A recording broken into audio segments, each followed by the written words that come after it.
Week 12 of the fantasy football season. Here's a few defense DST units. I have his sleepers this week. The first one, the New Orleans Saints. Saints out there, 96% of fantasy leagues. Atlanta Falcons coming in. And now this Falcon team, they're down Drake London in this game. Michael Penix, he's out for the season with a partially torn ACL. Kirk Cousins is going to start. And who knows what Cousins has left in the tank. And the only start going back a few weeks ago for Kirk Cousins. He couldn't move the football down the field to do anything. So the last few games for New Orleans, Week 8 versus Tampa Bay, a good offense, 17 points allowed, 3 sacks, a fumble recovery. Week 9 at the Rams, 34 points allowed, 2 sacks. They got blown out in that one. In Week 10 at Carolina, it was a great game for them. 7 points allowed, 2 sacks, interception, a fumble recovery, and a block kick. So like I said, New Orleans coming off a bye week this week and with a banged-up Falcon team, down their quarterback and their stud number 1 wide receiver. I think they could be a good sleeper option for fantasy owners. Create a couple turnovers in this game, get a few sacks, especially with Kirk Cousins. You get a hand on him, he's going down, especially at his age and coming off a torn Achilles a couple seasons ago.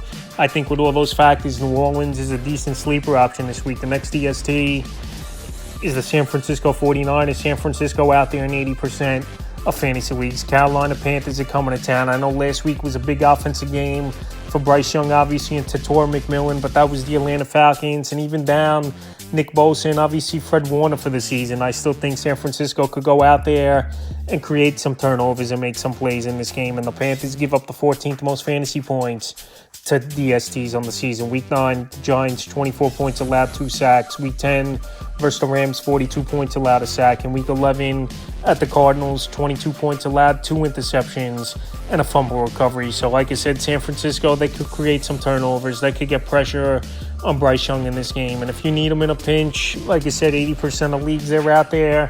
And I think they can help fantasy owners this week. And the final DST is the Las Vegas Raiders. The Raiders, I know their defense really hasn't stopped anyone all season long. Right now, though, they're out there in 78% of fantasy leagues. And it's a good matchup as a streaming option on paper versus the Browns that give up the 7th most fantasy points to DSTs on the season. And also as well, it's Shedeur Sanders' first start of his career, where last week coming in relief in that game. It was versus the Baltimore Ravens.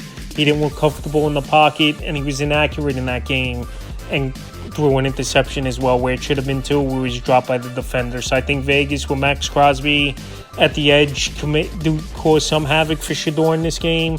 And also as well, I think there's a target on Shedeur Sanders, where he came into the league, a lot of confidence, and then obviously got humbled up, getting drafted in the 5th round. Who knows, maybe teams are going to go out there and try to expose Sanders more, why he should have been a 5th round pick. Week 9 versus Jacksonville for this defense, 30 points allowed, a sack, and interception. Week 10 on Thursday night, in that game, they held down the Broncos offense, 10 points, 2 sacks, 2 interceptions.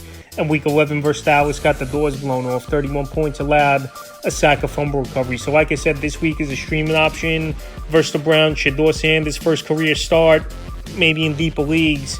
Vegas could be a sleeper for fantasy owners. That's a few defense DST units I have as sleepers for Week 12 of the fantasy football season.